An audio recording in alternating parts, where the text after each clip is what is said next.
Semana em África. Bem-vindos a mais uma Semana em África. Ao longo dos próximos minutos, passamos em revista os principais factos da semana no continente africano. E começamos por Moçambique, onde grupos terroristas voltaram a atacar o distrito de Mocimboa da Praia, em Cabo Delgado, no norte. Há registro de, pelo menos, 4 vítimas mortais. Recorde-se que mais de 6.000 pessoas morreram no norte de Moçambique desde o início da insurgência em 2017. A Presidente do Instituto Nacional de Gestão de Risco e Redução de Desastres, Luísa Meck, traçou um quadro negro da situação humanitária na província de Cabo Delgado. A situação humanitária em Cabo Delgado é preocupante para todos nós, uma vez que nós queremos que os nossos irmãos estejam sempre em paz e possam, de facto, gozar de uma tranquilidade, não é igual que qualquer um em qualquer ponto do nosso país. Por seu turno, o governador da província de Cabo Delgado, Valis Tawabu, apelou a uma maior colaboração entre a população e as forças de defesa e segurança. Só com todos unidos, coesos, é que haveremos de conseguir debelar a situação que apoquenta a nossa província. Ainda em Moçambique, o presidente Daniel Chapo garante a inclusão de todos no diálogo político nacional, assegurando que nenhum cidadão será excluído do processo que visa restaurar a estabilidade do país após as eleições de 2024.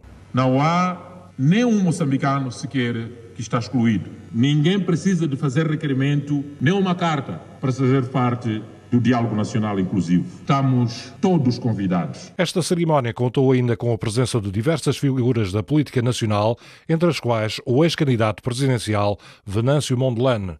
Em declarações no evento, Mondlane reivindicou a integração do seu partido, a Namola, no processo de diálogo, acrescentando que a carta enviada com esse pedido ainda não teve resposta. Estive aqui como membro do Conselho de Estado, não fui convidado como parte integrante do diálogo ou da Comissão Técnica.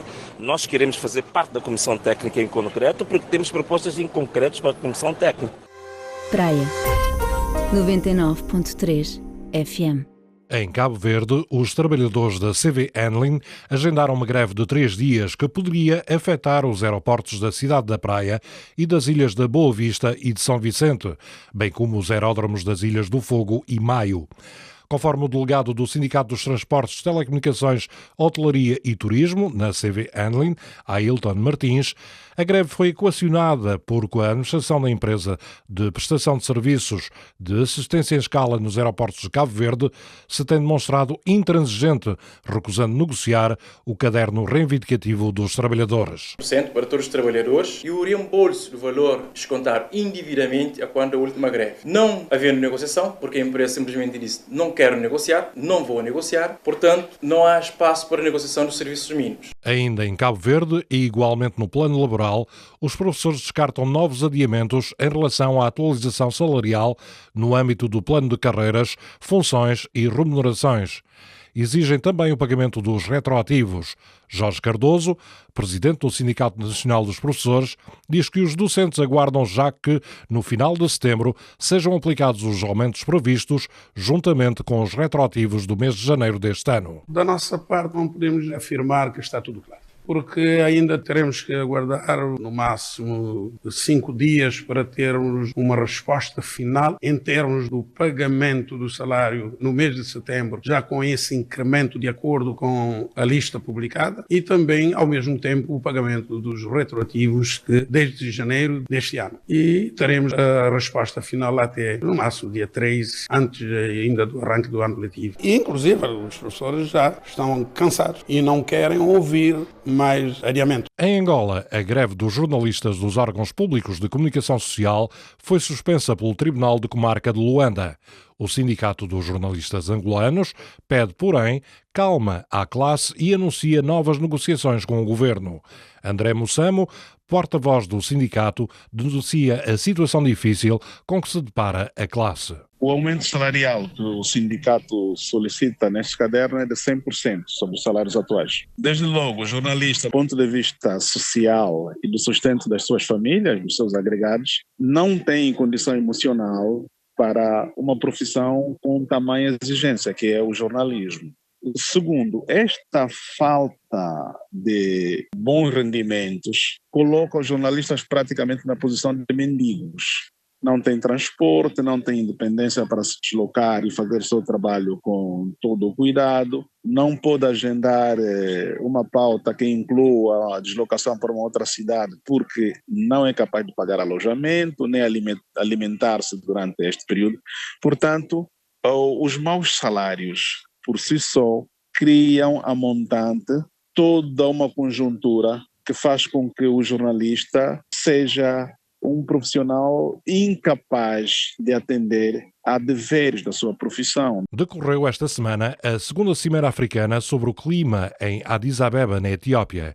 A África quer transformar a crise climática numa oportunidade económica, uma vez que o continente detém 60% do potencial solar mundial e cerca de 40% do potencial global em energias renováveis.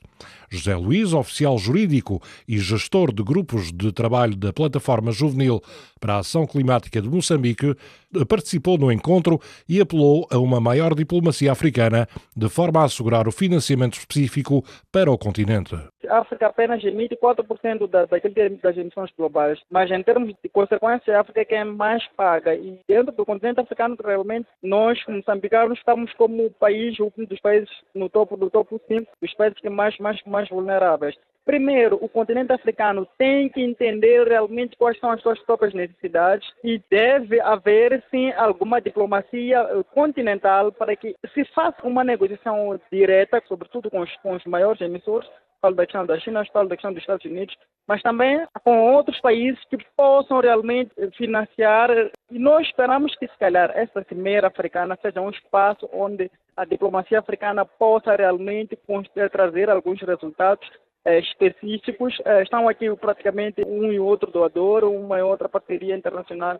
Eu acho que a questão das infraestruturas em África é uma questão muito importante, porque muitas das vezes não é porque o impacto é muito grave, mas sim porque as infraestruturas são frágeis, porque não temos as infraestruturas capazes de enfrentar ou suportar a questão dos choques climáticos. Tem que haver, se calhar, uma espécie de um financiamento urgente, uma questão de um olhar específico para a África, porque todos nós sabemos quais são as condições que a África tem como continente, quais são os problemas que nós temos. É o fim deste olhar semanal sobre a atualidade no continente africano. Fica a promessa de voltarmos na próxima semana com mais um magazine Semana em África.